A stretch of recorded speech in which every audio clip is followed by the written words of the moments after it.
richly ironic, it's divine karma actually, that I, the lady MP, who was illegally witch-hunted by this misogynistic government, wrongly expelled by Ethics Committee, which had no power to expel, after a motion in which I was not allowed to speak, where the Speaker, in violation of every principle of natural justice, did not allow me to defend myself, today I am opening the debate for my party in a motion of no confidence against that very Speaker. You can't run away from karma. Dr. Ambedkar said that Parliament belongs to the opposition and the government should always be on trial. On the anvil, he called it, to ensure accountability. The role of the Speaker is that of a neutral arbiter and a keeper of the order of the House. This is absolutely vital to the function of Parliament. John Bercow, the Speaker of the UK House of Commons, said, I never aspired to be Speaker of the House of Commons simply so I could say I am the Speaker of the House of Commons and tell my children that. So it can't be a matter of ego. It can't be a matter of personal legacy. The post is far beyond that. But today what do we see? There is no Deputy Speaker. In the 17th and 18th Lok Sabhas for the past 7 years, the post of the Deputy Speaker has been kept vacant. Article 93 of our Constitution very clearly says that the House of the People shall, the word shall is used, as soon as may be, choose 2 members of the House to be respectively Speaker and Deputy Speaker. If the post becomes vacant, immediately another one shall be elected.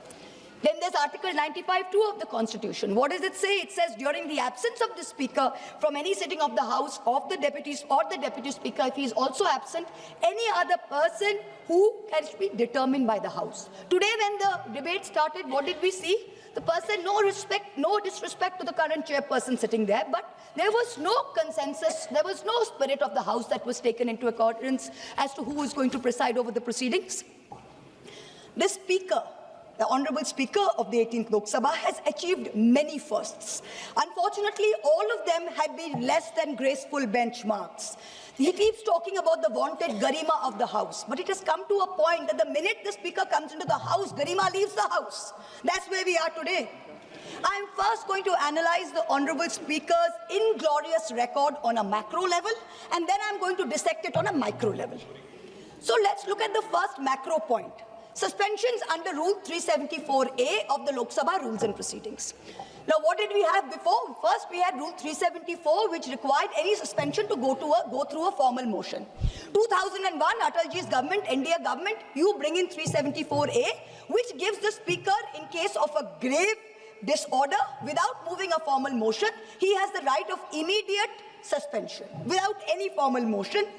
And this rule, the way it has been abused by the current Speaker, is the very antithesis of democracy. It is all that democracy should not be.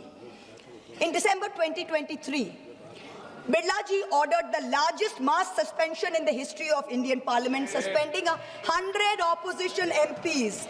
This one episode alone accounted for over 40% of all Lok Sabha suspensions since 2004. In the last 20 years, in one day, he suspended 40% of the total.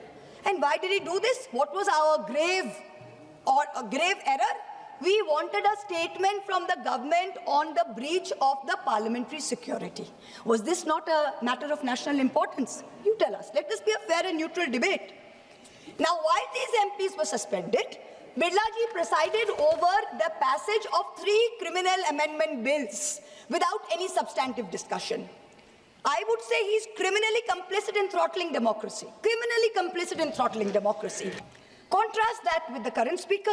In the last Lok Sabha, the 17th, he perfected the art, or under his guardianship, the art of switching off the mics of opposition members mid-sentence, of ensuring Sansad TV paid for by taxpayer money blacks us all out.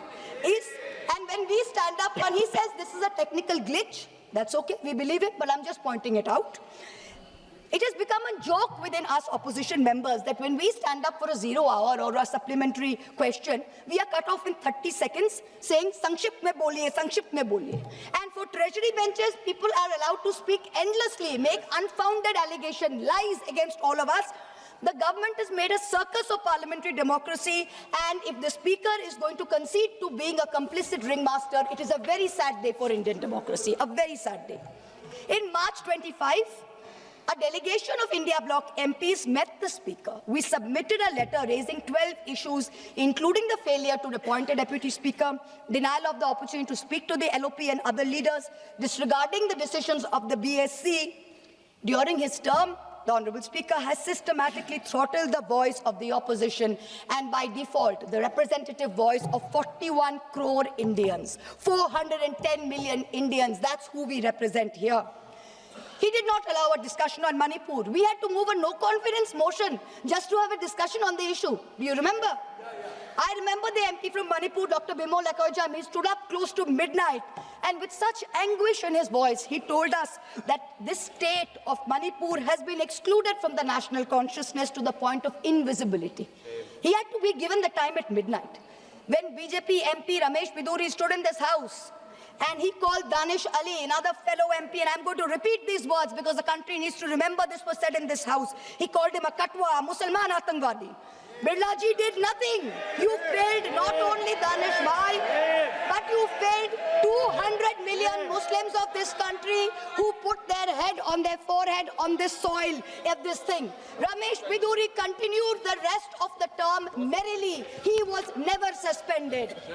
Birlaji did not allow a discussion of the special intensive revision in Bihar, allowed only a larger electoral reform discussion. On every matter of national importance, we have been disallowed adjournment motions and debates. On each one, I am not yielding. He's an MP, he's not a minister, I'm not yielding to him. On each one, on the Hindenburg issue and the Adani government nexus, you disallowed the motion. On Chinese aggression into our territory, you disallowed a motion. On the one-sided Indo-US trade deal, we had to learn from the US president there's been a trade deal. The government didn't tell us. You disallowed a motion. On the Epstein files, a sitting cabinet minister has a mention of 430 times. Heads in the world over have rolled. You have not allowed us a discussion.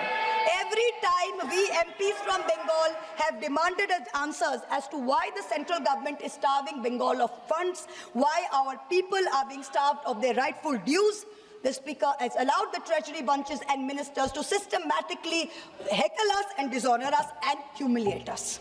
On February 2nd, Birlaji disrupted the LOP's motion of thanks, citing rule number 349 and 353 to bar quoting from an article from the Army Chief of Staff memoirs.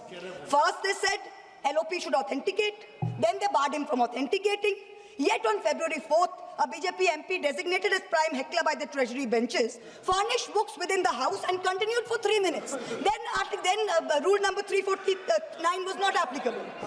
It is absolutely incredible, the show of partisanship that the Honourable Speaker informed this House that he had advised the Prime Minister not to come to the House as there is a danger from women MPs. Yes. 1 minute, sir, 1 minute, I'll be concluding. The Prime Minister is too scared to come to this House and the Speaker is covering up for him in this ridiculous manner, denigrating women without any substance. MP Shri T.R. Baluji. No, sir, I have not finished. 1 minute, I have not finished. I have got my last sentence. Speaker Saab, You already spoke sir. for 20 no, minutes. I have You got already 28 spoke for 20 minutes. My party has 28 minutes, sir. She is the Chief Whip. She is the Chief Whip. Speaker Saab, you are no longer fit to conduct the affairs of this House. I will end by saying to the Honourable Speaker what Oliver Cromwell said to the Parliament in 1653 and what UK Conservative backbencher Leo Amery told the British Prime Minister Neville Chamberlain in 1940. You have sat too long here for any good you have been doing. Depart, I say, and let us have done with you. In the name of God, go.